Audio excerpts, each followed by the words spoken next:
I want to start off by saying a big thank you to so many of you, many people that got in touch with me to wish me happy birthday when I hit the big 73. I can't believe that I'm 73 as well, but we thank God, and thank you for everybody. Thank you to everybody for this. Somebody said that, what advice would I give a 33-year-old? That is myself at 33. What advice would I give now that I'm 73? I think I have about 4 things that I actually scribbled down just to remind myself so I don't go rumbling on and on. I think the first thing is, my advice if you're not married is to marry your best friend. If the person you're married to is not your best friend, then, well, you could have done with marrying your best friend. You must ensure that friendship forms the foundation of your relationship. Some people call it love, okay. But the more practical view is that friendship is real, and friendship is not based on emotions. It's based on realities that you have between each other. And even friendship itself, I have 2 versions of it. There's a contractual friendship and the covenantal friendship. You can move along this continuum. But the point is, a friend, your best friend, is just your friend. So if you marry your friend, or marry your best friend, then things should really work out right, because friends are just friends. You know what I mean. So marry your best friend if you haven't done so already.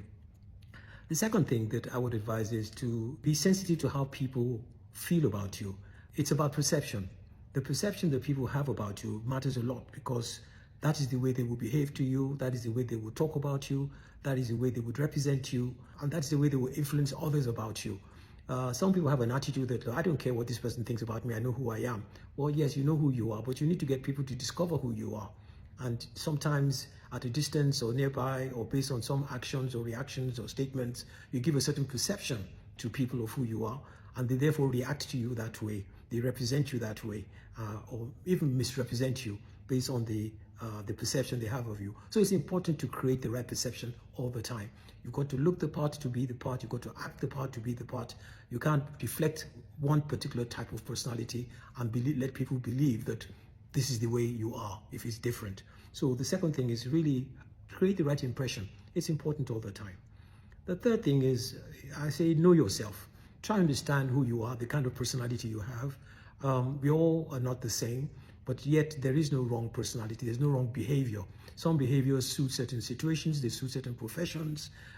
If you want somebody to be dynamic, aggressive, competitive, there are people like that. If you want somebody to be very quiet, soft-spoken, respected, sensible, people like that. If you want somebody to be very compliant and all about strict rules and regulations, we have all kinds of personalities. But just trying to understand who you are. And this again goes to this issue I mentioned about creating the right perception and impression about you. So know yourself and don't pretend to be anybody else.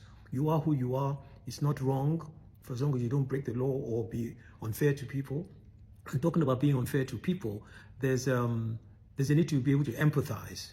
By empathizing, you are being fair, you are being equitable, and you're looking at yourself in that person's shoes and just say to yourself, what would I do if I was me talking to me? I always talk about this every time. But empathy is something that's very important as you go along in your life.